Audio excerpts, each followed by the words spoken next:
galera, somos o Risos do Além. Não esquece de se inscrever no canal, tocar esse sino aqui, isso aqui até quebrar. Diego, foca em mim, Diego. Pega a sua pipoca, seu guaraná, sua Coca-Cola, o que você quiser. Segue a gente aí, vai começar de novo a loucura. Bem-vindos ao podcast Risos do Além!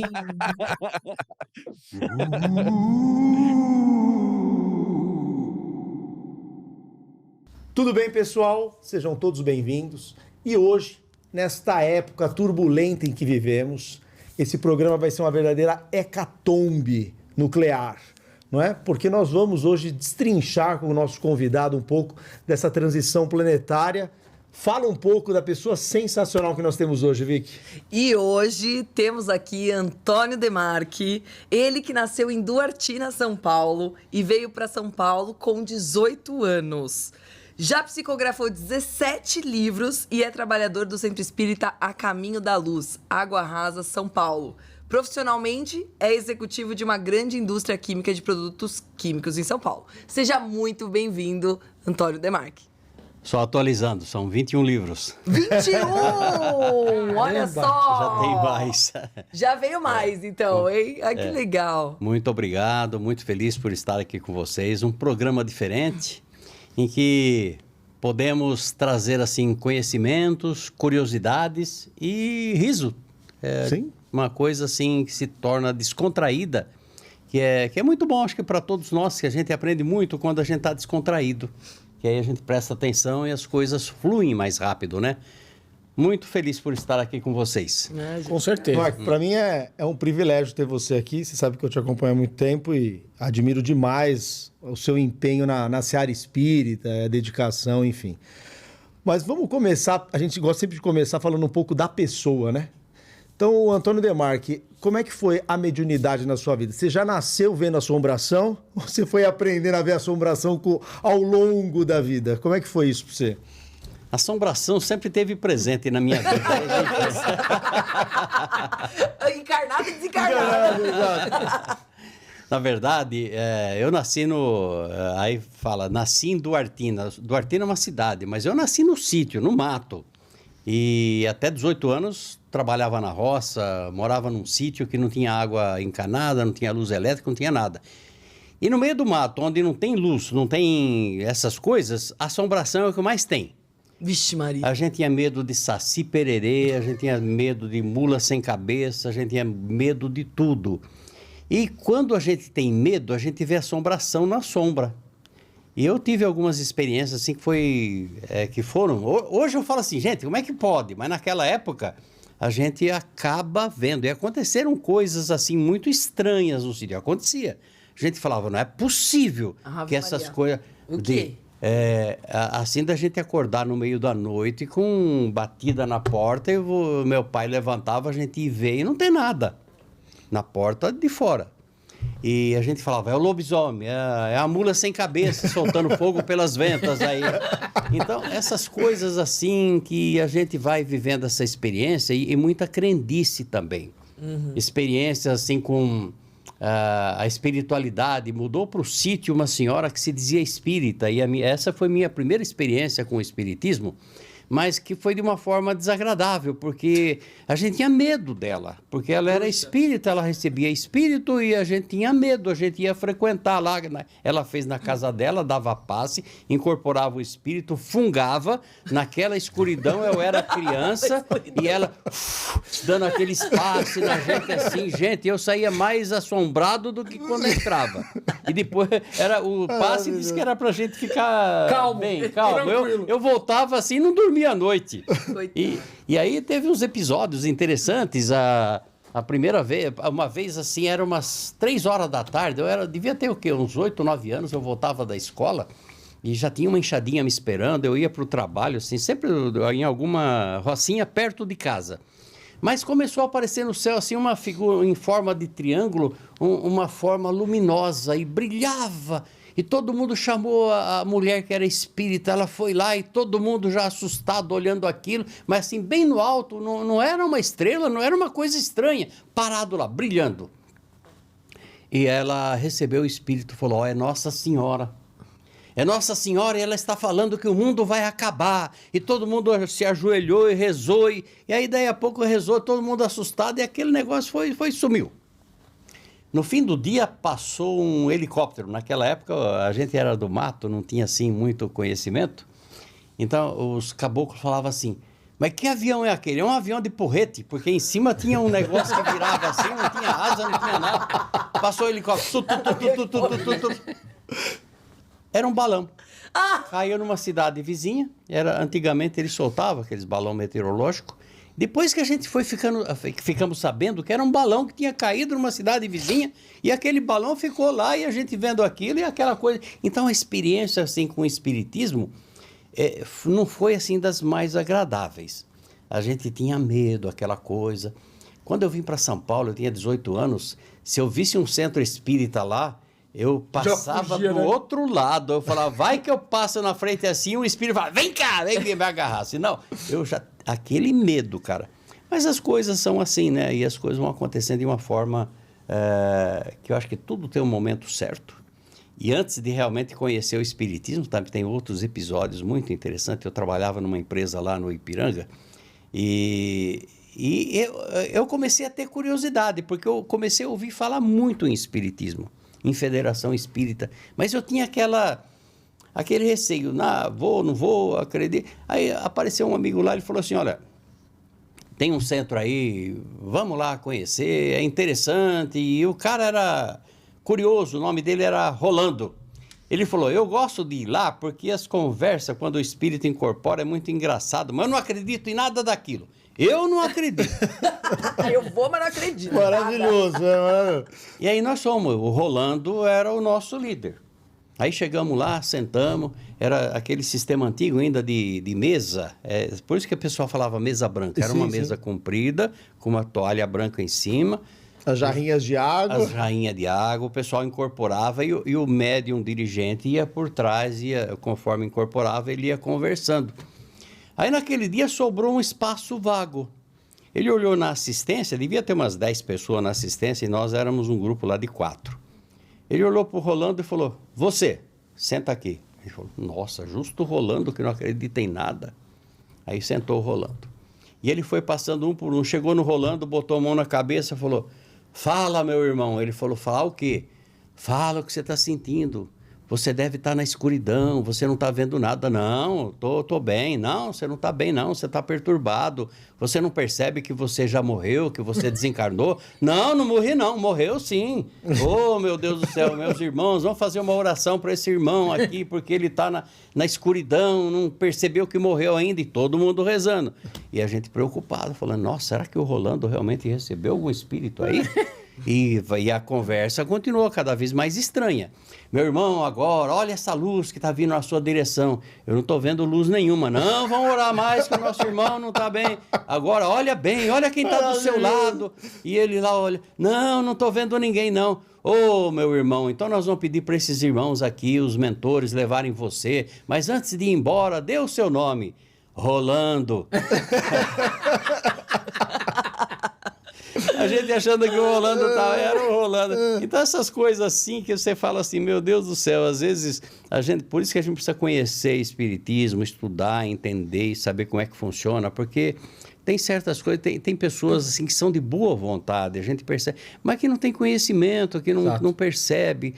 Mediunidade é uma coisa muito séria. Concordo com você plenamente. E a pessoa pensa assim, mediunidade, o médium é só aquele que recebe espírito. Não, médium é um termo, eu não sei se é grego, acho que é grego, um termo grego que significa intermediário. Você é médium de qualquer coisa quando você está fazendo alguma coisa. Agora, o grande lance é médium com Jesus. Quando é médium a serviço do bem, no qual você é um intermediário. Então, o meu começo foi assim muito engraçado, foi realmente... E depois é interessante porque eu já tinha mudado e eu comecei a ver com outros olhos o espiritismo. Eu tive uma primeira experiência assim, eu cheguei aqui em 1968, e em 1971, quando foi o primeiro programa Pinga Fogo do Chico Xavier. Eu trabalhava numa empresa no Brás, e na área financeira. E aquele dia nós ficamos trabalhando até tarde, porque no dia seguinte ia ter uma auditoria. Eu saí, eram umas 11 horas, e desci a rua, fui até a Celso Garcia, e eu tomava um ônibus. Eu morava nessa época na Vila Maria, o Parque do Chaves, que passava perto da rua onde eu morava. E eram umas 11 horas, assim, eu estava com fome. Eu falei, eu vi que tinha uma lanchonete do outro lado aberta. Eu falei, eu vou lá tomar um lanche antes de pegar o ônibus. Eu sabia que demorava. E aí fui até lá, e quando eu sentei assim à mesa, tinha uma geladeira, aquela televisãozinha antiga, pequenininha, portátil, em cima da geladeira, passando o programa Pinga Fogo. E eu sabia que o programa Pinga Fogo, naquela época, levava personagens, pessoas famosas da época, e os entrevistadores eram implacáveis. Eles tinha pessoa que saía de lá chorando. O único que eles, assim, levaram, assim, de uma forma mais suave foi o Roberto Carlos, mas o restante eles pegavam pesado. E aí eu tô vendo lá aquele personagem, eu falei, mas eu não conheço esse personagem. Quem é esse cara? Eu olhei assim e falei, nossa, mas é uma pessoa esquisita. A minha primeira impressão que eu tive quando eu vi o Chico foi pelo programa Pinga Fogo. Eu falei, nossa, que homem feio, sem graça, esquisito, careca. Que foi o primeiro programa, ele estava careca ainda. Depois, o segundo, ele botou uma peruca. E aí eu fiquei olhando assim e falei, nossa, mas ele era assim, bem rápido, esperto. O pessoal fazia pergunta aqui, eu via que ele pensava um pouquinho e já dava uma resposta. O pessoal tentava colocar ele assim em xeque, né? Em xeque. E ele conseguia sair assim de uma forma bem elegante, suave e falando bem. Eu perguntei pro garçom, quem é essa celebridade que eu não conheço? Ele falou, você não conhece? Eu falei, não, é o Chico Xavier. Eu também fiquei do mesmo tamanho, não conhecia o Chico Xavier. Em 71, fazia 3 anos que eu estava em São Paulo, ainda não tinha tido esses contatos com o espiritismo. Realmente estava, para mim, fiquei do mesmo tamanho. Falei, mas quem que é o Chico Xavier? Ele falou, é o maior médium do Brasil, quem sabe do mundo. Eu fiquei do mesmo tamanho, falei, também não sabia o que era médium. Mas, enquanto eu comia, fiquei olhando lá, e foi a minha primeira impressão.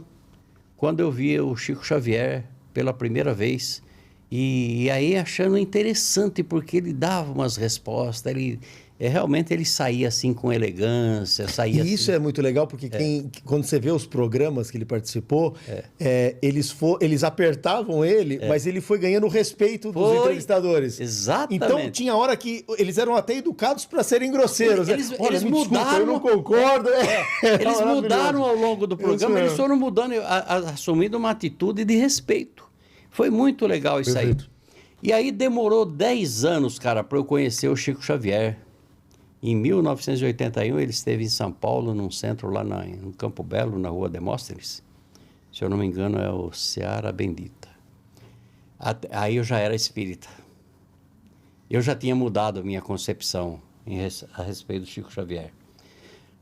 Aquele homem esquisito, feio, estrábico, sem graça que eu tinha olhado na primeira vez, na minha cabeça, o Chico era um homem lindo. Era a coisa mais linda. Gente, eu tinha paixão pelo Chico, eu queria conhecer o Chico. E quando eu fiquei sabendo que ele ia lá, eu fui lá para conhecer o Chico. Eu estive com o Chico 2 vezes, foi essa vez, e uma outra vez ele esteve num clube aqui, se não me engano, Juventus, para autografar um dos livros dele. Mas nessa primeira vez, cara, foi uma emoção tão grande, porque quando eu me vi diante do Chico, eu já era espírita, estava começando a minha jornada no espiritismo, e ele me abraçou, mas foi aquele abraço, porque tinha tanta gente, foi um abraço assim, não teve nenhuma revelação. Não, foi nada disso. Foi só aquele abraço. Aquela energia boa, gostosa, né? Gente, aquele abraço que eu dei, dá vontade de não soltar mais, porque ele tem uma energia tão boa, uma coisa tão boa. Eu fiquei perfumado. Quando eu voltei para casa perfumado, a minha mulher ficou com ciúme. Mas onde você foi? Você falou que foi no centro, agora está voltando perfumado. Eu falei, não sei, eu dei um abraço no Chico e fiquei assim. Então, você vê como é que as coisas mudam.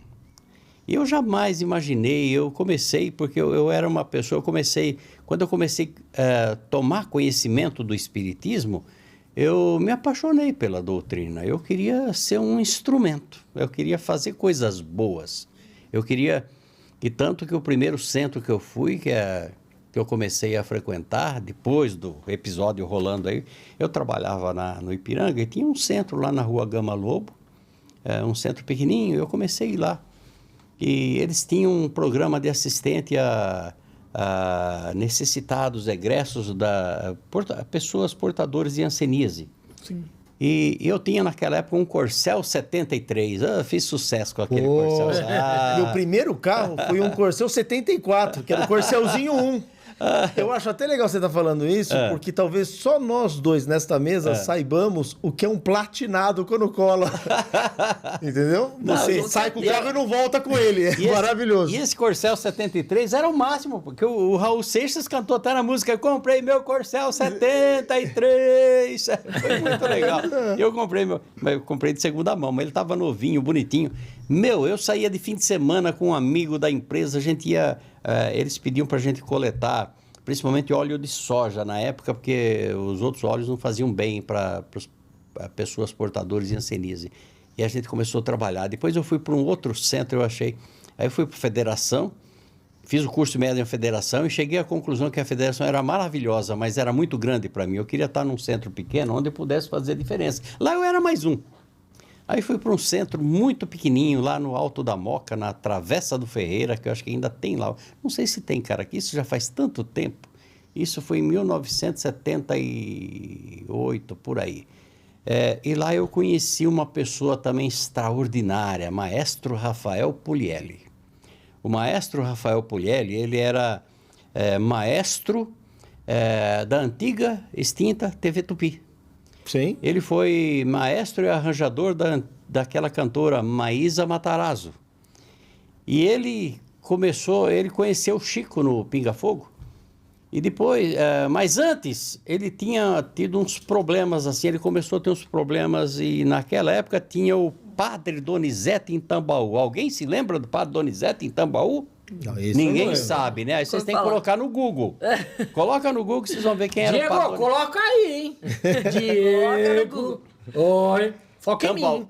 Tambaú é uma cidade bem distante de São Paulo, depois de Pirassununga. Sim, sim. Já fui fazer palestra lá, é uma cidade eminentemente católica, porque o padre Donizete era um médium extraordinário. E ele era famoso naquela época pelas curas que ele fazia. E o maestro Rafael Puglielli foi até lá, porque ele começou para entender, começou a ter uns problemas, ele entrou na fila, porque tinha fila para o padre atender. A hora que o padre colocou a mão na cabeça dele e falou: meu filho, teu problema não você tem que procurar um centro espírita. Olha só. Teu problema é espiritual. Padre falando isso. Padre falou. Ele se tornou espírita pelo padre Donizete. Mas eu acho que essa é a beleza de Jesus, Mark, porque assim, a gente tem que entender, e a gente já falou disso algumas vezes aqui, que o cristão ele não precisa competir entre eles. A gente é todo mundo junto. É todo mundo cristão. Gente, o caminho é o mesmo. Exatamente. Exatamente. Não tem outro caminho se não for Jesus. Exatamente. Eu queria até perguntar para você, Demarquim, como é que foi esse negócio de psicografar os livros? Como que é que o pessoal tem muita curiosidade? É algum mentor que vem te dar alguma palavra? Nós estávamos até conversando aqui nos bastidores, né? Quando o Chico psicografava com a mão direita e com a mão esquerda, que estava até... Se você puder até contar um pouquinho pra gente, como é que foi essa experiência pra você? Você começou psicografando ou começou mediunicamente numa psicofonia? O processo de mediunidade, gente, é um processo gradativo. Na medida que você vai se aplicando, você vai... Por isso que fala desenvolvimento mediúnico. Desenvolver é crescer, é conhecer, é você se aplicar e principalmente você se dedicar. E ter esse compromisso. A espiritualidade, ela começa a ver em você um instrumento capaz dela investir em você. Sim. É que nem um pai fala: eu vou colocar meu filho para fazer uma faculdade, porque eu vejo que ele está interessado, ele quer estudar. Exatamente. Então, é um processo assim um pouco longo. Então, eu vou explicar, procurar resumir o máximo possível, para vocês entenderem, porque foi um processo longo, não foi assim que você vai... Não foi nada disso. Então, aí eu conheci o maestro Rafael Puglielli e a gente começou a frequentar o centro dele. Nós éramos um grupo de jovens. Tinha até uma moça chamada Renata, ela era da TV Cultura, nossa, ela era bonita. E nós éramos aquele grupo de jovens que... O centro era pequeno, mas a gente atendia 120 famílias pobres que a gente cadastrava. E tinha muito pouco recurso. O maestro, ele colocava recurso dele. E o nosso programa de fim de semana, daqueles jovens, porque eu me apaixonei pela doutrina, e como tinha um grupo de jovens, era gostoso, sabe quando Se encontrar, né? Perfeito. se encontrar. O nosso programa de sábado era sair pelas ruas da Moca fazendo a campanha do quilo. A gente ia no sábado, deixava um pacotinho, e no domingo, domingo de manhã, a gente voltava para recolher. Então, a gente passava a tarde do sábado inteiro fazendo campanha do quilo, e à noite a gente ia para as baladas. Muitas vezes a gente ia para a casa do maestro, ele tinha um apartamento lá na Praça da Liberdade, e a gente ia lá, ele ficava contando história do Chico, porque depois disso ele se tornou amigo do Chico. Legal. Ele frequentou a casa do Chico em Pedro Leopoldo, depois em Uberaba, durante 30 anos. Ele tinha coisas escritas pelo Chico, e a esposa dele, a Lana. Bom, e a gente fazendo essa... E tinha no nosso grupo, esse grupo de jovens, tinha uma senhora que ela era uma médium vidente. Quando a gente terminava a campanha do quilo, a gente voltava para o centro, fazia reunião de agradecimento, e um dia ela falou assim para mim, você não tem curiosidade de saber quem é teu mentor? Eu até então, cara, sabe quando não... Eu falei, até hoje nunca me perguntei. É porque ele está aqui. E ele está se apresentando. Você não tem curiosidade? Fala, agora que você Agora que eu quero saber, né? Chama ele aí que vamos trocar uma ideia. Eu sempre gostei muito da história romana. Eu sempre estudei muito história romana. Eu gostava muito do poeta Virgílio, das Enéidas, e a história romana em si, né? Sempre tive uma coisa diferente. E aí ela falou assim, olha, ele está declinando o nome. Eu falei, tudo bem, e qual que é o nome? Ela falou, Virgílio. Eu tomei um choque assim, falei, gente, não é possível. Será que é o poeta Virgílio? Aí, mas de cara, isso foi em pensamento. De cara ela falou assim, olha, ele está pedindo para chamar de irmão Virgílio, para não confundir com o poeta. Olha! Nossa Senhora! Cara, e aí... Mas ficou nisso. Aí eu falei, que legal, e tudo bem. Aí me casei, mudei, saí lá do... E um detalhe, eu gosto de contar esses detalhes, gente, porque às vezes as pessoas fazem o bem e as pessoas não sabem. Quando chegava no fim do mês, que a gente, todo início de mês, o primeiro domingo de cada mês, a gente fazia a distribuição das cestas básicas. Naquela época, nem se falava em cesta básica, mas a gente fazia a nossa cesta básica com aquilo que era possível fazer, que a gente arrecadava. E quando faltava, assim, algumas coisas, o maestro e a Lana, eles tinham muita amizade com uma pessoa que ele era um pianista famoso na TV Cultura, chamado Pedrinho Matar.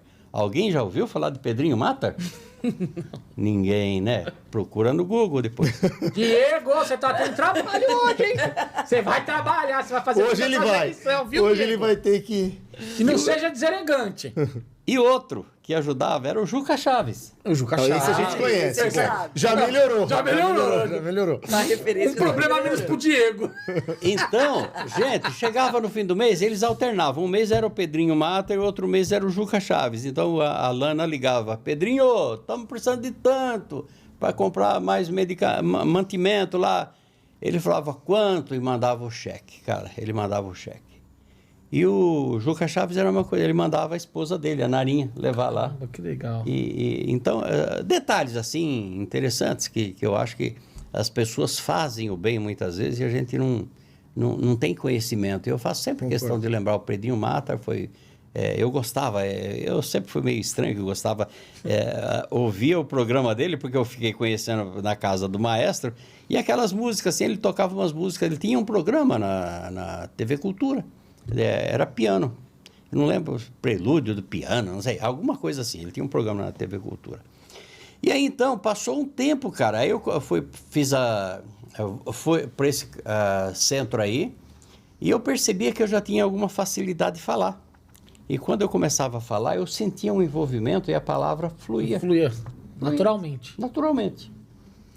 E passou, aí eu fui para um centro espírita chamado Caminho da Luz.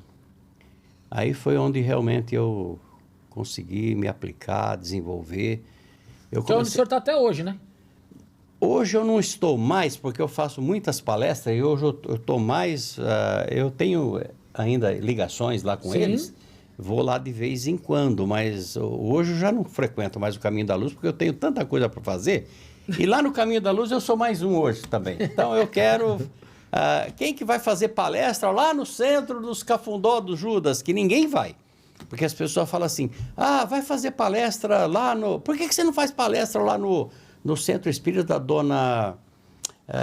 Tá no... Daqui da Perseverança? Isso, Dona Guilmar? Perseverança. Eu falei, gente, primeiro, eu só vou fazer palestra quando sou convidado. Eu nunca fui convidado. E segundo, o que eu vou falar de diferente lá no Perseverança? Lá vão os catedráticos. Não é os catedrais. Aí eu vou fazer uma menção aqui a você, que é uma coisa que eu acho muito legal para o público, inclusive, ouvir. Uma coisa que eu sempre achei muito bacana é que, assim, você sempre foi o mesmo. Desde quando eu te conheci, você é o mesmo no trato, na forma de agir, a sua disponibilidade. Você mesmo responde, não, claro, vamos acertar a agenda, que é normal, natural. Muitos palestrantes espíritas, quando atingem um certo público, eles esquecem qual é a função principal. Então, a gente pode até falar por conta do programa aqui, você manda, não responde. A gente já teve, por exemplo, no centro de chamar palestrante que chega com staff. Ele não traz o próprio livro, chega um staff que monta a mesa com os livros, aí chega o outro, sabe? Tanto que lá no centro, como eu dou o curso de oratória, e eles fizeram tal, eu falo, vocês têm que estar preparados para dar a palestra num microfone maravilhoso, naquele auditório lindo que muitos centros têm, mas também naquele de terra batida no chão, e que você vai falar e aquelas pessoas vão se emocionar ainda mais. Porque aquele que está lá realmente vai se sentir precisa conectado. Então isso eu acho muito legal e você está de parabéns, porque infelizmente não são todos que pensam e agem como você não, Demarco. Estou sendo bem sincero. Então, mas esse é o meu pensamento. Eu penso, aí até a pessoa falou assim, eu vou ver lá.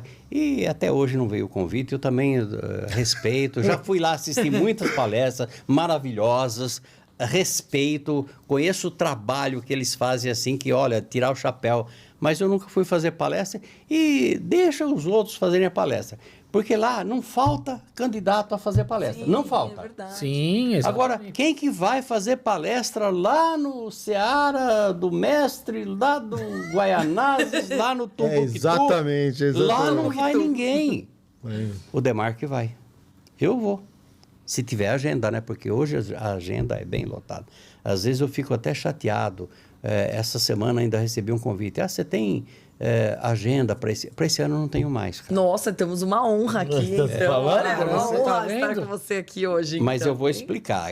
Também não é tanto assim. Toda quinta-feira eu já tenho ocupado, que nós temos um trabalho de rua, que a gente sai toda quinta-feira à noite para fazer um trabalho de rua com morador de rua. Nós já há 17 anos.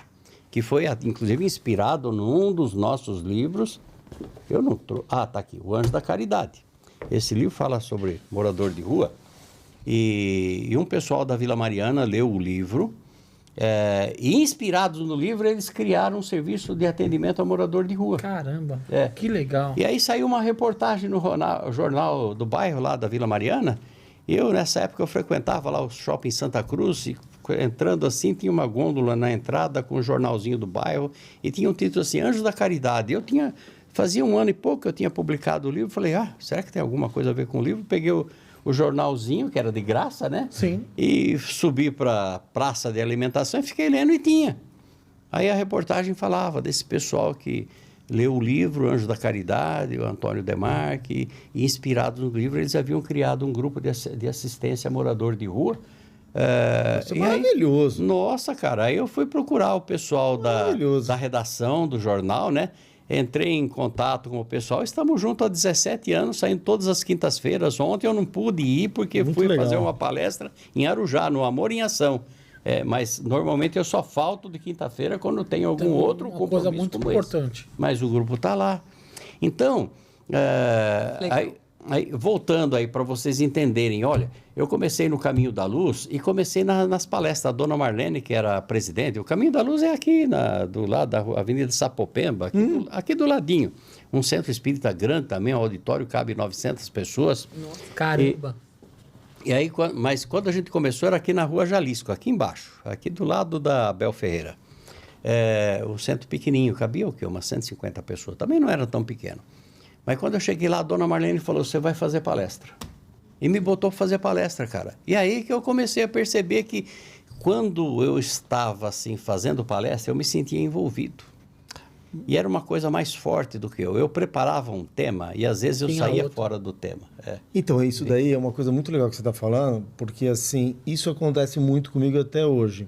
Hoje talvez menos, mas quando eu comecei foi como você. Como eu estava fazendo faculdade de Direito, no centro que eu ia, a pessoa falou assim, você faz Direito, você deve falar bem, então você vem dar palestra. E eu comecei a perceber que às vezes saía um pensamento pronto, que não era meu. Né? Você está dando a palestra, você preparou lá, você tem o seu, e de repente aquilo vinha, né? Uhum. É um negócio muito legal que você está falando, porque é difícil as pessoas entenderem isso, né? Que envolve a concentração, o preparo da gente, mas a espiritualidade, ela é fantástica nesse aspecto, né? Então, aí já estava, eu era mais ou menos 1985. Eu participava de muitas atividades, participei de escola de médios, eu sempre gostei muito de estudar, eu estudei bastante, olha cara, fui atrás do conhecimento, fui ler as obras de Kardec, demais. Fui ler André Luiz, fui ler Emmanuel, cada obra que eu lia eu ficava mais apaixonado. Tem um livro que eu falo para vocês, gente, esse livro vocês precisam ler, que chama Paulo Estevão. Vocês já leram? Sensacional, maravilhoso. Gente, quem não leu, leia, porque esse livro é um livro que dá muita força para a gente. Eu vou dar um spoiler rapidinho aí. Na primeira parte a gente fica com raiva, uma bronca de Paulo, ele é danado, ele faz tanta coisa errada.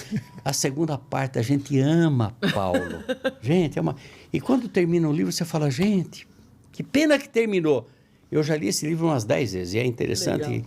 Toda vez que você lê, vem alguma coisa diferente. Diferente. E quando você está assim, quando eu me sinto assim, que eu estou numa fase em que eu preciso de um up, eu leio esse livro e, cara, quando você termina, você sente que você está no outro patamar. Então, eu já estava lá, já fazia um bom tempo no Caminho da Luz, né? Era uma quarta-feira, estava terminando a reunião de desobsessão, e começou aquela musiquinha. De repente, cara, isso é raro, já aconteceu outras vezes, mas é raro. De repente eu saí fora do corpo, eu me vi fora, assim, num lugar, uma campinha, num lugar lindo. Eu falei, gente, o que eu estou fazendo aqui? Mas ouvindo a música de fundo, eu continuava ouvindo. Aí, de repente, apareceu para mim, porque o irmão Virgílio se apresentou aquela vez e sumiu. Eu senti a presença dele, mas nunca assim, de forma efetiva. Uhum. Aí, naquele dia, naquela noite, né? Eu me vi naquele lugar, de repente eu vejo um espírito vindo na minha direção. Aí eu olhei assim e falei, quem será que é? E ele veio e me deu um abraço. A hora que ele me deu um abraço, eu reconheci. Era o irmão Virgílio. Ele falou, olha, eu estou vindo agora, porque você vai se preparar, porque nós vamos começar a escrever. Nossa, que legal. Isso depois de anos, cara.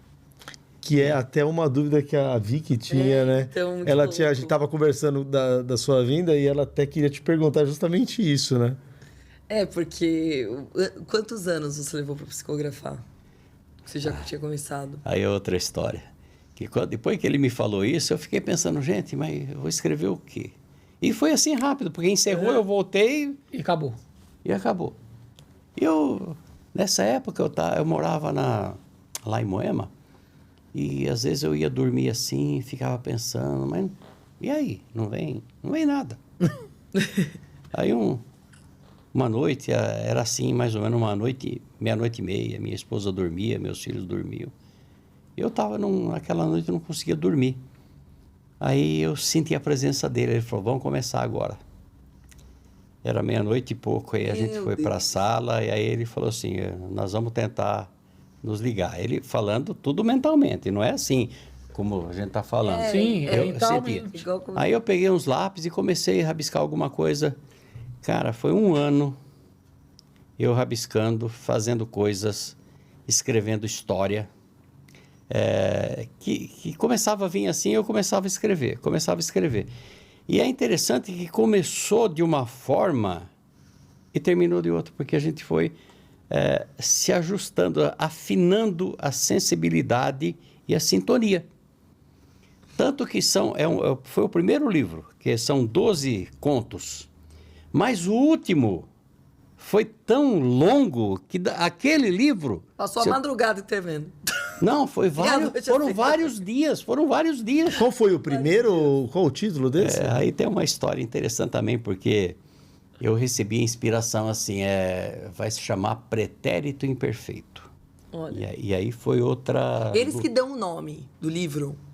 Não, Ou você? o livro foi eu que senti e resolvi colocar. Ah, tá. Não foi eles, não. Tá. Eu vou até pedir para a produção, se puder colocar Aqui pra os gente livros. aqui alguns dos títulos, que são muitos, né? Agora 21. Não vai dar para mostrar todos, mas pelo menos alguns. Demarque, são vários espíritos ou normalmente é só o seu mentor, que é você e o mentor? Como que funciona? Ó, o irmão Virgílio é da maioria dos livros. Aí depois tem o Augusto César, que é o atual, que nós estamos escrevendo, falando sobre medicina. Ó, Que legal. Medicina espiritual. É isso aqui, ó. Que legal. Terapia do amor. Que A fala... medicina no mundo espiritual. E tem o José Florencio, que foi um caboclão também, mas tem a veia literária, que escrevemos vários livros sobre ele. Nossa, que legal. Mas tudo sobre a tutela do irmão Virgílio. Então, aí eu coloquei, só para completar aí. Esse livro, cara, ninguém queria publicar. Eu mandei para um monte de editora. Na época, a Petit, que era a mais conhecida, estava estourando com Violetas na Janela. Eu mandei lá, os caras não quiseram. Mandei para outro. Ninguém queria publicar. Rapaz, eu procurava. Aí mostrei para dona Marlene, ela falou, nossa, o livro é maravilhoso. Se ninguém publicar, nós publicamos. Aí ninguém quis publicar, o Caminho da Luz publicou. Não tem tu, vai tu mesmo. Saiu 1000 unidades. Para vender esses 1000 livros, cara, não foi fácil. Não foi fácil. Porque, primeiramente, quando você começa... Esse que é o problema que na doutrina espírita que nós precisamos melhorar ainda. Eu critico, e eu critico assim... com tranquilidade, porque eu sou espírita. E eu falo isso porque eu tenho conhecimento e quero... Que a coisa melhorar, melhore. o melhor para nós. Eu penso Então, igual a você. crítica no bom sentido. Porque começa a gerar ciumeira. Saiu o meu livro, Dona Marlene, que era a dirigente, uma pessoa maravilhosa, e aí começa a ciumeira. Eu tinha uns 500 frequentadores do Caminho da Luz. No Caminho da Luz quase não vendeu. Eu comecei a fazer palestra fora, levar o livro. Aí entra os jovens. Ficava o livro lá. Pretérito Imperfeito. Os jovens chegavam assim, olhavam e falavam, epa, pera, livro de gramática? Português? E aí, cara, demorou 2 meses e eu não conseguia vender os livros. A coisa ficou tão enroscada. Aí eu parei. Sabe quando você desanima um pouco? Eu parei de escrever. O irmão Virgílio, de novo, veio e falou, opa, peraí. Vamos escrever, rapaz. Agora que você tá... Sabe, veio um puxão de orelha assim, mas Sim, forte lógico. mesmo. Aí eu comecei a escrever de novo, cara. Aí foi o livro, esse aqui, que foi o segundo. Sucesso. Esse segundo livro eu comecei a escrever, Além do Infinito, azul. em 8 meses eu tinha terminado, mandei para Lumen, a editora Lumen. Os caras leram o livro em 1 semana, ligaram para mim. Vamos publicar teu livro é maravilhoso, nós gostamos do teu livro, vem aqui, vamos assinar o contrato. Eu fui, cara, falei, gente, mas... eles publicaram e foi o livro meu até hoje que mais vendeu. Foram 11 edições, mais de 100.000 exemplares vendidos. Nossa, que legal, né, Marcos? Que legal. E aí eles falaram, agora traz mais aí, não tem mais livro do irmão Virgílio. aí veio o Crepúsculo de Outono. Também mandamos, vendeu pra caramba também. Que legal. Aí depois, manda mais. E aí a produção começou. E você sempre escreve à noite, escrevia à noite. À noite, não tem, eu trabalho durante Agora, o dia, tem né? uma pergunta, curiosidade. Por exemplo, eu já ouvi de outros médiums que às vezes o próprio espírito que vai transmitir, ele fala, preciso que você leia, sei lá, 3 livros desse assunto, porque você não tem isso no seu repertório, eu preciso que você tenha. Já aconteceu com você de você ter que estudar alguma coisa para poder psicografar um livro, por exemplo? Já, o Medicina. Medicina espiritual. Tive que procurar, conhecer, porque ele me falava umas coisas. Porque é isso que eu Esse falei. eu entendi. A minha mediunidade começou de um jeito e ao longo do tempo foi se Foi modificando. modificando. No começo eu diria assim, eu tinha 50% meu e 50% do espírito. Hoje eu diria para você, é 90% espiritual e 10% meu, porque eu ainda tenho, eu sou consciente, não sou um médium assim. Deixa levar, né? Você sabe que você está escrevendo. Pô, o você sabe Chico tinha também. uma mãezinha, por que que você não pode ter, não é verdade? Que o Chico falava disso, né? Ele falava, eu não consigo abrir mão do mãezinha. Eu ponho mãezinha lá, é meu. Então, como é que funciona hoje, que é a tua pergunta? Hoje eu sinto assim como se chegou aquele momento, eu faço uma prece, eu tenho os dias e os horários certos, que a espiritualidade se dispõe a vir naquele horário e dia. Aí eu sinto como se ligasse numa tomada e dá um download. Nossa. E aí eu vou escrevendo, cara, começa a vir, eu tenho que... Por isso que tem que ter conhecimento, porque vem muita coisa. E muito rápido, né? E muito rápido, você tem que anotar, porque senão é que nem a medicina, não adianta ele falar, eu vi que numa ocasião, mas veio assim a palavra, o sistema límbico. Eu falei, caramba, o que é isso? Aí eu vou, vai estudar, vai estudar para ver, e depois checar, ver se aquilo que estou escrevendo, se está certo, se não é um equívoco meu, porque pode ter erro do médium também, né? O médium interpretar de forma errada. Então, o Chico falava assim, olha, o Chico escreveu mais de 450 livros, mas o Chico tinha uma facilidade, eu não sou o Chico. O Chico escrevia com a mão esquerda, eu acho que ele escrevia 2 livros de cada vez, não, brincadeira. Mas ele escreveu, o Chico esteve uma ocasião aqui em São Paulo, num evento que chamaram ele, e o pessoal, todo mundo curioso, e ele escreve uma mensagem de Emmanuel invertida em inglês, você tem que colocar você tem que colocar um espelho para ler a mensagem. É um negócio impressionante, cara. Nossa. Da mesma forma que eu falei lá do Luiz Antônio Gasparetto, que o cara deu um show, ele era um showman. Era lá em Pirapitingui, ele foi num domingo lá no Centro Espírita, o Centro Espírita que foi fundado pelo Jesus Gonçalves. Jesus Gonçalves foi um personagem, tem livro dele, e no meu livro aqui do Chico Xavier, um capítulo eu dedico pro Jesus Gonçalves, porque ele foi um personagem interessantíssimo. Era um homem autodidata, que ele adquiriu a doença, ele e o filho dele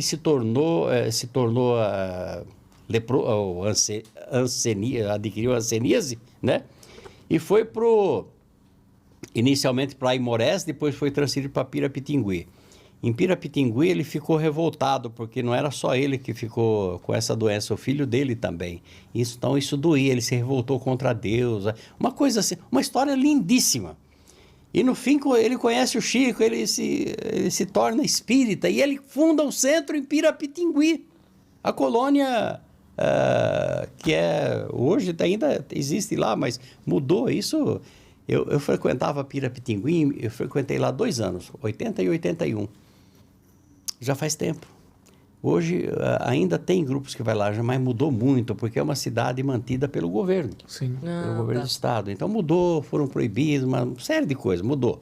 Mas naquela época era uma coisa assim, sabe quando você quer fazer alguma coisa diferente, você quer estar junto com aquelas pessoas que sofrem, e só de você estar no domingo visitando aquelas pessoas, a gente ia nas casas, a gente ia nos hospitais, tinha o pavilhão dos olhos, o pavilhão dos loucos, o pavilhão daqueles, senhora. Mas você tem que estar preparado, porque quando você chega assim, tem um lugar assim, em que a doença ela é irreversível, é terrível, hoje os medicamentos conseguem controlar, mas o mal que foi feito. Então você chega assim, você vê a pessoa que não tem essa parte do rosto, a arcada dentária está exposta. Você tem que ter uma força alimentar. Não, você tem que estar... coração preparado, que senão você não aguenta. Não é para qualquer um. Você não aguenta. Não é para qualquer um. Então, na parte da manhã, a gente ia bem cedinho, na parte da manhã a gente fazia essas visitas, tinha o seu Marciano, que tinha sido contemporâneo lá do Jesus Gonçalves, estivemos lá, íamos na casa dele, nossa, ele era uma pessoa fantástica. E nesse domingo, na parte da tarde, a gente ia para o centro, fundado pelo Jesus Gonçalves, então a gente fazia reuniões mediúnicas, normalmente tinha tinha assim, alguma parte artística. Quem frequentou também o centro Pirapitingui durante um bom tempo foi o maestro Chiquinho Moraes. Não sei se vocês já ouviram falar também. Chiquinho Moraes, ele fez até aquele festival do Chorinho da Bandeirantes. Isso há 30 anos atrás. Ele foi famoso pra caramba. Pode procurar no Google, quem tiver. Diego, vai trampar hoje, hein? Vai trampar, hoje ele vai. E aí, nessa tarde, chegou lá, assim, faceiro. Ele era bonito, alto, um rapaz bonito. Chegou lá, assim, é o Luiz Antônio Gasparetto. Gente, ele deu um show. Ele era um showman. Ele, assim, em questão de meia hora, gente, ele pintou vários quadros. E esse com a mão direita, com a mão esquerda, com um pé, com o outro, ele ia fazendo assim, tudo de olho fechado, e virava um borrão, aquilo... A gente via aquilo acontecendo na frente. De repente, aquele borrão começava a tomar forma, cara. Era uma coisa assim maluca. E aí, depois que terminou isso daí, a gente foi conversar com ele.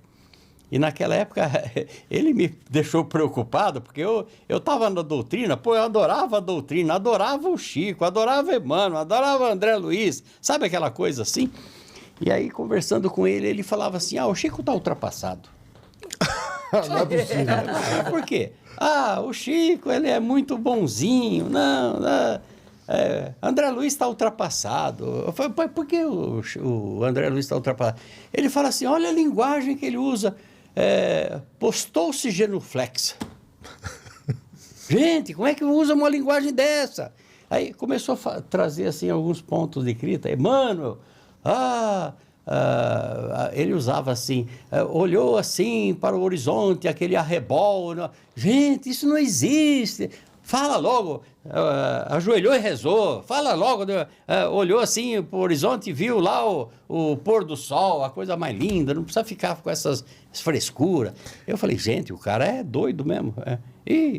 Agora, vou te fazer uma pergunta. Você realmente lembra todas essas datas com essa precisão ou o irmão Virgílio te ajuda? Porque eu queria ter essa sua memória. Depois 1078, mês de novembro, eu não consigo. Mas ele falou que depois do Não, Covid ele não lembra mais muita porque coisa. quando você viveu e foram datas marcantes... Aí isso fica na gente, né? Fica, isso aí... Mas eu acho muito legal, tô brincando porque eu já... Tem coisa que eu não lembro, não. Às vezes, inclusive, nomes, cara. Uma curiosidade que eu queria perguntar até pro senhor. Lá no nosso centro também... Senhor? Você, né? O senhor tá no céu. Lá no centro, recentemente, a gente tá com a parte de psicografia na casa, tudo. E eu até fui abençoado, agraciado com uma psicografia de um mentor da minha mãe que faleceu recentemente. E o senhor também psicografa cartas? Não. É só o livro Não. mesmo? Só livro. Não. Nunca teve nem a curiosidade de tentar com o irmão Virgílio te dar uma orientação? Porque não é essa a missão. Entendi. Ele falou, você vai se perder. Se você começar a psicografar, você vai... Pessoas. Entendi. Porque diferente do Chico, que o Chico, quando se aposentou, ele passou a se dedicar a isso. Entendi. O Chico tinha o dia inteiro. Eu trabalho, eu tenho outra... Então, o que acontece? Eu trabalho a semana inteira. É mais ou menos isso. Toda quinta-feira a gente sai para esse trabalho de rua. Eu marco palestras normalmente 2 por semana. Então, segunda e terça, ou quarta e quinta. Quinta-feira não. É uma agenda extensa, não adianta. Aí eu dedico 1 dia ou 2 dias por semana para psicografia. Para trazer os livros. Eu tenho impressão, e é o que eu sinto, porque eles não me falaram nada. É o seguinte, eu já tenho 75 anos. Continuo trabalhando. E o que é legal, o que eu sinto, que é o princípio desse livro aqui, ó. Terapia. Nós temos energias, as nossas energias, e é o princípio, inclusive, da homeopatia, de Hahnemann. Nós temos energia vital. Quando você está bem espiritualmente, a tua energia vital está equilibrada, o nosso corpo é uma máquina perfeita. Se você está bem equilibrado, em tese, a gente não precisaria tomar medicamento. Sim. E não ficaríamos doentes, porque nós temos uma aura de proteção e que nos dá, assim, o corpo, ele tem as defesas naturais. Em tese, a gente não ficaria doente. Se ficasse doente, o próprio corpo é capaz de debelar. Por isso que a homeopatia são aquelas doses homeopáticas para te reequilibrar a sua energia vital. A homeopatia é certa, não é um tratamento de choque. A homeopatia é um tratamento para te manter equilibrado em termos assim de energia. Então, a minha semana é corrida, cara. É o dia inteiro trabalhando. Então, esse livro aqui mudou de nome. A editora resolveu... Vocês estão vendo aí, o público que está nos assistindo, são alguns dos livros dele Que a gente tá passando aqui, né? que a gente está passando. É que são muitos agora, né? Agora eu vou ter que atualizar tudo. Esse Chico... Esse Chico. Esse livro aqui foi uma experiência, porque chegou num momento que eu senti vontade de escrever sobre o Chico. Sabe aquela admiração tão grande que a gente tem pela pessoa? Eu falei, nossa, eu tenho que escrever sobre o meu ponto de vista. Aqui eu coloquei meu ponto de vista. Contei muitos casos que ninguém conhece, porque eu obtive do Rafael Puglielli, que é o maestro Rafael Puglielli, que ele conhecia, que ele contava, que ele falava, gente... E eu coloquei nesse livro. Então, aqui tem casos inéditos. Legal. E sempre uma reflexão sobre a ótica daquilo que eu pensava. O livro é diferente. O livro é diferente dos demais que tem aí. E em muitos locais que eu levo, centro assim, que a pessoa lê, ela fala, gente, eu estou fazendo palestra com o seu livro aqui, porque tem uns casos interessantes aqui. E que a pessoa fala assim, nossa, eu me inspirei naquele caso e fiz uma palestra. Então, são vários lugares assim que a pessoa, que normalmente é palestrante, ela lê o livro e acaba se inspirando em algum caso, em algum conto, alguma história aqui, para fazer uma palestra. Então, são vários livros, e esse é o único que foi da minha autoria. Porque, Dos 21, esse é o único. Dos 21, esse é o único, Eu coloco 21 porque tem um que vai sair agora em novembro, ainda não saiu. Não, e o pior é que quando você chegou aqui com os livros que a gente pediu para você trazer, eu fiquei tão feliz que eu falei, dos 5 que ele trouxe, 3 eu já li. E aí, esses 2 realmente eu ainda não li, mas esses outros eu li. Aí Ele já tá dando a dica que ele quer os livros. eu tá? já Só tô pra te falando. avisar. Ele já tá querendo de graça. Agora eu já já tá tô querendo vendo que de eu graça. tenho Já uns tá 18 na indireta. fila pra ler, você entendeu? tá Os com 21 já indiretinha, virou já. 18. Agora vem. Então, Mas, Demarque, eu quero falar, por conta do tempo, de um livro de todos que me marcou muito, que eu assisti a palestra, que é a Nova Jerusalém. Vou pedir até para colocar lá, pelo seguinte. A vida ensina. Só uma história. Volta lá, a vida ensina. Depois que saiu o primeiro, que foi o Além do Infinito Azul, Crepúsculo de Outono e Mansão dos Jovens, aí eu falei, agora chegou a hora da minha vingança. Aí mandei para a editora, para a Lumen, falei, agora vocês vão publicar esse livro aqui, que ninguém queria publicar. Aí eles viram e falaram, agora a gente vai... Aí sugeriram, olha, em vez de pretérito imperfeito, a vida ensina. Eu acho que era o nome que ele estava achando. Era o nome. Hoje você ainda enfrenta dificuldades para publicar ou não mais? Não. Nossa, hoje... Hoje os caras ficam desesperados. Vai mandar quando? Chama o Virgílio aí. Não, mas eu também... Chama o Virgílio, cadê o Virgílio? Eu dei uma freada um pouco assim, porque a gente vai fazendo uma coisa, outra. E hoje o que acontece? Tem algumas coisas que é inclusive o objetivo desse último livro. Porque todos eles falam de espiritualidade, de reencarnação, de perdão, histórias bonitas. O Nova Jerusalém, que fala da transição planetária. Tem livros que são de estudo, tem livros que são... Mas todos eles acrescentam conhecimento em exemplos práticos, de uma forma assim romanceada. Sim. Agora, esse último, quando o irmão Virgílio me apresentou esse espírito, ele falou assim, agora você vai escrever um tema diferente, porque as pessoas precisam entender a importância e a influência das nossas emoções nas nossas vidas. O que impacta a nossa vida, as energias emocionais. Sim. Porque o ser humano é um ser emocional, nós somos movidos à emoção. Ou de sentimento de mágoa, de ódio, de amor, de carinho, de afeto. Mas tudo é energia. Sim. E são energias que impactam direto na nossa vida. Gente. Então, ele falou, o que eu entendi, é esse livro, esse que vai sair, e um último, é uma trilogia que eu estou escrevendo agora. Esse primeiro é a Terapia do Amor. O segundo, que vai sair agora, em novembro, é a Terapia do Trabalho com Cristo. Que você legal. ocupar a mente. E o terceiro é a terapia do perdão. Que o perdão é a caridade mais difícil de ser praticada. E é o que te coloca num patamar diferenciado. Diferente. Então é um livro para explicar, gente, as energias emocionais que interferem, porque as nossas energias, dependendo do diapasão vibratório, do sentimento de mágoa, de ódio, mágoa significa má água, e o nosso corpo é 75% de água, e a gente represa, e a água é um excelente condutor de energia, a gente capta essas energias, elas impactam a nossa vida,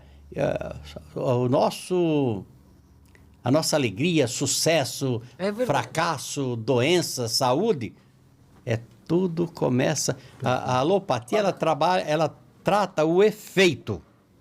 A causa precisa ser... Por isso que a homeopatia, ela pesquisa a causa. Dizem muito que também as pessoas que têm câncer, normalmente é muito da mágoa. Essa, muita mágoa no esse o nasce tema no plano desse último espiritual, livro. né? não é? É esse o tema desse livro que eu estou escrevendo agora. A mágoa, o ódio... que a pessoa represa, vira doença. Vira doença.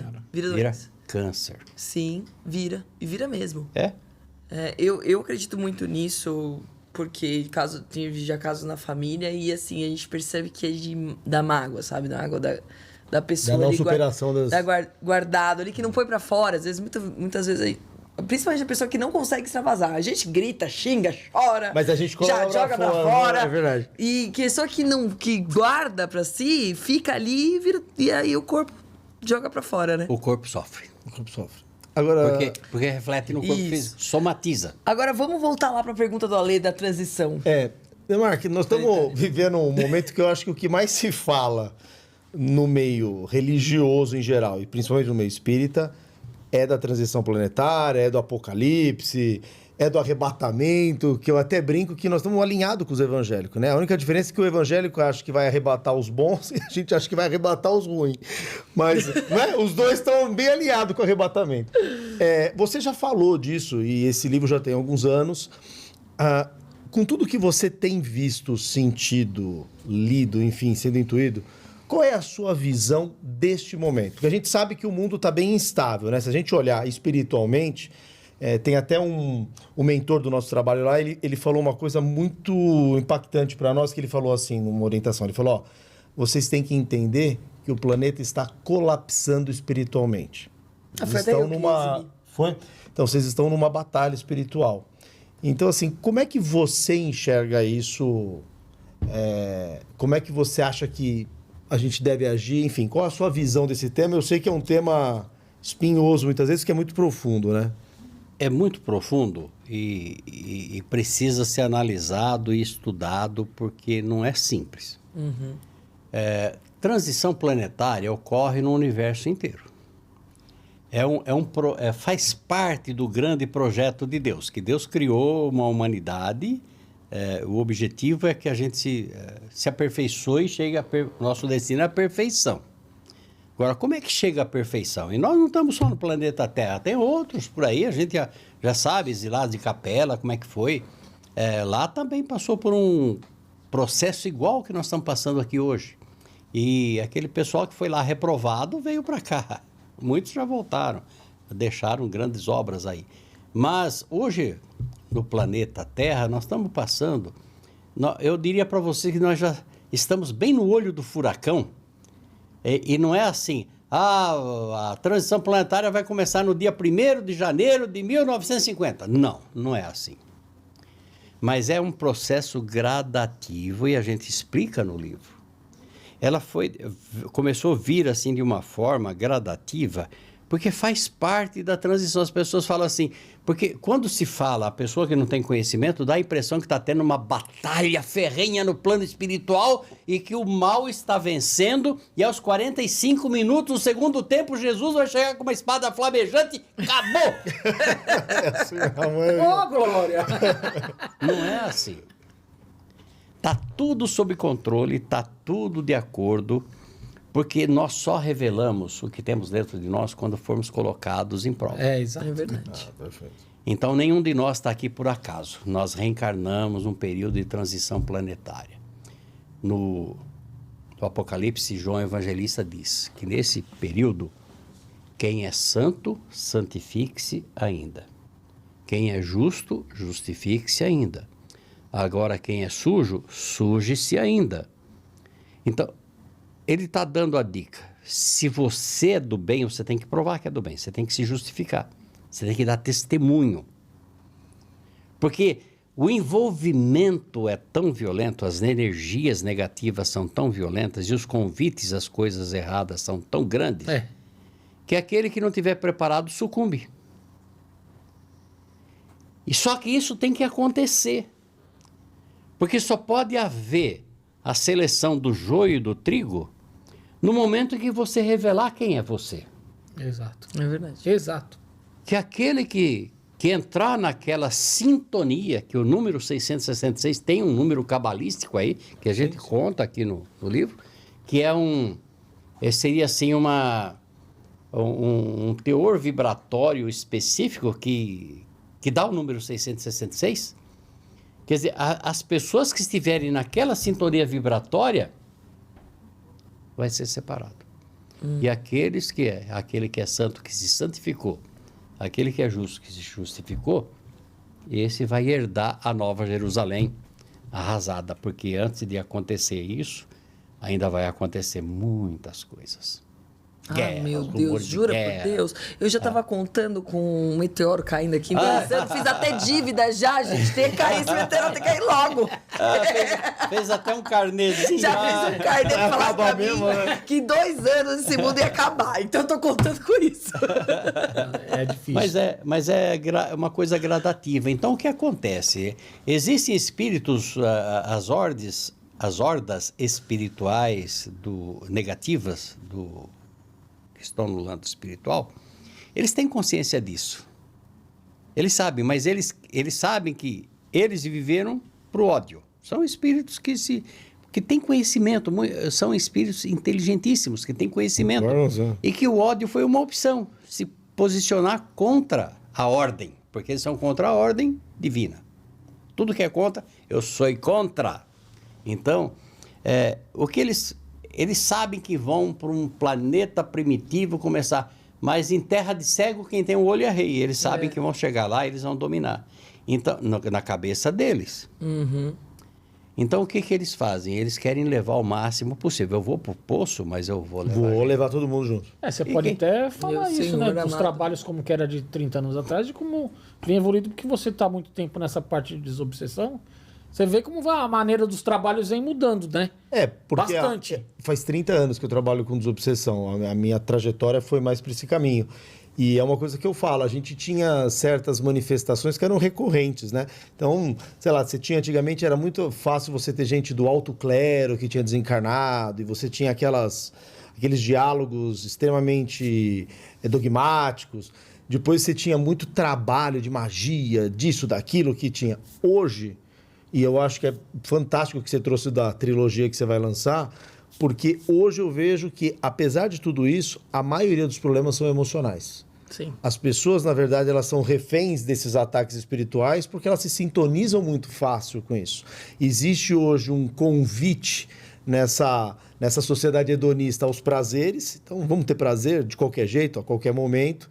E, ao mesmo tempo, você tem lá a religião falando, não faça assim que não vale a pena. Então, esse duelo, tanto que lá no trabalho, Demar, que a gente pede, eu peço, e a gente estuda, às vezes, os livros, e põe livro de psicologia no meio, de psicanálise, porque você tem que ter uma noção, o público hoje que procura é muito diferente.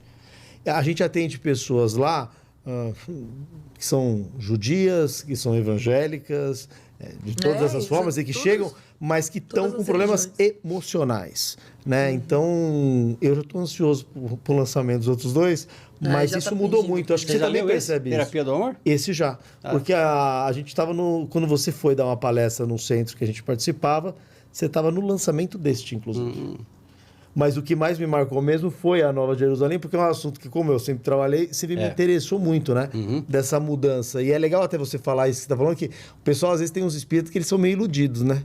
Eles acham que só porque eles são espíritos o negócio vai suave, eles não vão ter intempéries vai ter nenhumas pra problema. enfrentar. Não, eles têm plano de ação, cara, para envolver, desmoralizar, principalmente os espíritas. Sim. Ah, os espíritos são bonzinhos, então vamos vou te nos desmoralizar. Exatamente. E começa com, assim, de uma forma muito sutil, com melindres, com vaidade. que é o que tem muito em Isso, casa que é onde eles espírita, vão né? Você falou, né? atacando. Eles vão E- atacando. E aí vem uma sedução, que o ser humano é muito fraco. E olha como eles, é interessante você ler assim, que o plano deles, porque eu sou inteligente, cara, eles conhecem a fraqueza humana. Eles falam assim, não, o espiritismo, os espíritos têm uma proteção. Então a gente faz um ataque, mas depois a gente recua. E aí quando, normalmente, as pessoas falam, recua, agora deu uma... Deu uma sossegada, né? Aí baixa... Aguarda de novo. Eles vêm de novo. Aí vem de novo, cara. É. E normalmente é difícil resistir sem estar muito... Por isso que quem é santo, santifique-se ainda. Santifique-se mais. Esteja firme. Porque não é fraco. Olha, as tentações são muitas. Não, e eu vou dizer mais, eu acho até que se a gente for analisar o movimento espírita como um todo, a gente tem que hoje vigiar muito mais do que antes. Porque o movimento espírita, eu falo isso às vezes, que assim, é a única religião que não abre filial. Briga abre outro centro. As outras religiões têm filiais. A gente não tem, porque a gente tem essa dificuldade, às vezes, de aceitar uma liderança, de adaptação, de tudo isso. E essa questão dos ataques, quando a gente faz a limpeza astral lá na casa, às vezes a última, né, tava super forte e tal, e o pessoal, ai meu Deus, o que tá acontecendo? Acontece que nós estamos no caminho certo. Só é atacado quem está incomodando. Ninguém verdade. tira pedra em árvore que não tem fruto. Exato. Se a gente não Exatamente. tiver, se fizer uma limpeza muito fácil, aí que nós temos que nos preocupar, não é? Não, se tá tudo Tá normal. tudo legal? Não, alguma coisa Não, tá e, errada. e os mentores vêm avisando a gente, nos alertando todo o trabalho. Toda semana, né? Toda semana eles vêm alertando. Se preparem, não baixe a guarda, faça o evangelho no lar. Que muito espírita a gente sabe que não faz. E a gente vê que tá sendo muito Entendeu? atacado. O irmão Virgílio não tem nenhuma fofoca assim futura para Fofoca nós, não? espiritual? Espiritual para ajudar a gente no momento da transição, não? Não. Ó, da próxima vez a gente traz o irmão Virgílio. Inclusive, no Brasil, que é Coração do Mundo, Pátria do Evangelho, eu questionei ele, olha essa história que o Brasil... Ele falou, não, o Brasil está destinado a ser o coração do mundo e a pátria do Evangelho, mas não agora. Vai ter que, depois desse vendaval, depois da limpeza... Tem que aí limpar muita coisa, Não é agora. Porque o que está acontecendo... Glória. Começando lá de cima, lá. O que está acontecendo no plano espiritual? Eles já identificaram que um dos pontos de discórdia, e isso está acontecendo no Brasil, é a política. Sim. Então, exatamente. Eles criaram uma turbulento. armadilha, cara, que a gente está se matando um com o outro. Exatamente. Sentimento de ódio. Isso nunca aconteceu. Dividiu o país, né? Dividiu. Então, um lado eu tenho razão, o outro tem razão. A gente sabe quem são os corruptos e que a corrupção está nadando de braçada. E a gente se revolta. Não, a gente tem que... A arma não é a revolta, a arma é a oração, é estar preparado, é estar saindo dessa sintonia, porque a gente entra na sintonia. Aí A gente pega. E eu vou deixar... É muito legal o que você está falando, porque assim, esse recado vai para você, espírita. Porque eu escuto espíritas com as suas preferências, falando assim, tomara que o outro desencarne, que o outro morra. Eu vou ser muito sincero como cristão. Eu espero que um dia, um político, de qualquer lado, se arrependa publicamente do que faz. O dia que eu ver um político falando assim, olha, eu errei, eu roubei, eu fiz isso, estou arrependido porque me converti. Isso é a minha esperança. Minha esperança não é que ninguém morra, desencarne, nada disso. Sim. Eu acho que a gente tem que mudar também o que a gente quer atrair E genuinamente, como cristão. né? Exato, porque senão a gente não atrai nada bom. A gente tá vibrando igual os outros lá embaixo. Porque a transição planetária é um processo natural na evolução cósmica. A Caminho da Luz fala claramente todos esses ciclos, né? A gente tem que passar por isso. Sim, E exatamente. A gente tem que mostrar quem somos nós. O que eu estou fazendo aqui? Eu vim para agregar, eu vim aqui para jogar mais uma pedra, eu vim aqui para jogar mais lenha na fogueira, ou eu vim aqui para Perfeito, exato. contribuir com alguma coisa boa. Exato. Então, esse é o grande desafio hoje. E é difícil, viu? Que é o que a Porque gente sempre fala do propósito, né? cada dia acontece uma coisa que você fala, não é possível. Não dá nem pra abrir jornal mais. Demarca, a gente já está chegando no nosso final do nosso programa. Esse trabalho maravilhoso que você tem. Foi uma aula que a gente teve aqui. Uma aula. Uma aula mesmo. Olha, eu vou falar pra você, o Ale sabe, o Ale pega até no meu pé, eu não sou muito estudioso, que é coisa errada minha. Mas me interessou muito os livros, né? Do que o que você vem tratando em cada livro. E isso já começou a me dar uma despertada. Tem audiobook? Que é difícil. Mas a gente quer agradecer pelo trabalho maravilhoso que você faz, pela essa ajuda que você faz para as pessoas necessitadas. E aqui no final do programa a gente sempre traz com a nossa Abby Cover. Parece a Abby, não parece? nossa a Abby Abby Cover. Ela é mais bonita aqui. Oh, muito obrigada. Um trechinho Eu gosto aqui, muito uma da mensagem É cristã. porque no grupo a gente tinha que ter um zombeteiro. Então ela representa Ontem nós trabalhamos juntos, ela me deixou desacoplado totalmente. totalmente. Totalmente. Eu errei os caminhos hoje aqui pra vir, não sei quantas vezes, mas tá bom. E é o que até você falou que precisa de alegria. Imagina que a gente trabalha na sessão mediúnica com essa união. Então você imagina como é que é. É fácil manter o silêncio. E normalmente eu sou dupla dele, né? Quando não, Só então quebra o pau imagina. comigo. Toda quinta-feira eu sou chamado a atenção no trabalho. A gente não Por sabe que por será? quê. O telespectador pode deixar nos comentários por E a que gente ele acha Mas que o você Demarco falou que tem que trabalhar na sintonia agradável. É, infeliz. Eu vou Uma chamar o alegria Demarco boa. uma vez lá. Viu? Você pode ir lá uma vez pra dirigir eles, que é bem facinho. É, né? Tá? Você vai querer psicografar mais 21 livros, vai querer lá. Bom, Mas vamos lá. hoje eu trouxe uma frase do grande médium Chico Xavier, que é: a sabedoria superior tolera, a inferior julga. A superior alivia, a inferior culpa. A superior perdoa e a inferior condena. Tem coisas que o coração só fala para quem sabe escutar. Então reflete um pouquinho aí do que a gente conversou hoje. E eu quero agradecer muito, Antônio Demarchi, pela sua presença, por todo esse aprendizado, por todo esse conhecimento que realmente agregou muito ao nosso podcast. Só tenho Não tem a é uma honra. agradecer. Pra mim foi uma E honra. deixa seu contato aqui pra turma. Como é que o pessoal compra os Compra os livros, enfim. livros, Tem um como canal que- seu, Demarque? Não tem canal, não. Aí... É por isso que o programa é sincero, né? Arrebentou Não o final tem do casa, Já vou programa. deixar o telefone do Demarco pra negócio- Exato. Já vou Manda te mensagem, falando. deixa comentário aqui embaixo, a gente responde, encaminha. a gente caminha pra ele. Mas como ele falou, as palestras dele já vai se agendando pra daqui 2 anos, viu? Porque o negócio é brabo. Não, pro ano que vem já comecei a agendar. Ah, tô falando. Ah, então Diego, foca em mim. Olha, para saber dos meus livros, hoje eu estou com a Intelitera e é fácil entrar, né? Ou então tem algumas livrarias que, infelizmente, as grandes livrarias faliram e o público não gosta de ler. Então, a coisa mais difícil hoje é vender livro que as pessoas não gostam de ler. É melhor colocar assistir um filme, um vídeo, qualquer outra coisa. Um podcast. O podcast ajuda. Ajuda muito, sim. E então, eu acho que hoje entra em contato com a Intelitera, que eles têm A tem gente um vai canal, deixar também né? os nomes dos livros Sim. embaixo. E quando coloca no. E na internet, livraria Boa Nova de Catanduva. Os antigos livros meus estão na Boa Nova de Catanduva. E os atuais estão com a Intelitera. Perfeito. Legal. Isso Perfeito. Demarque, eu que te agradeço agora demais. O carinho, a sua generosidade de sempre estar disponível quando eu te chamo. E queria que você deixasse uma mensagem sua para quem está nos ouvindo, de incentivo com tudo isso que você fala, enfim, para o nosso público aqui nessa câmera, por favor.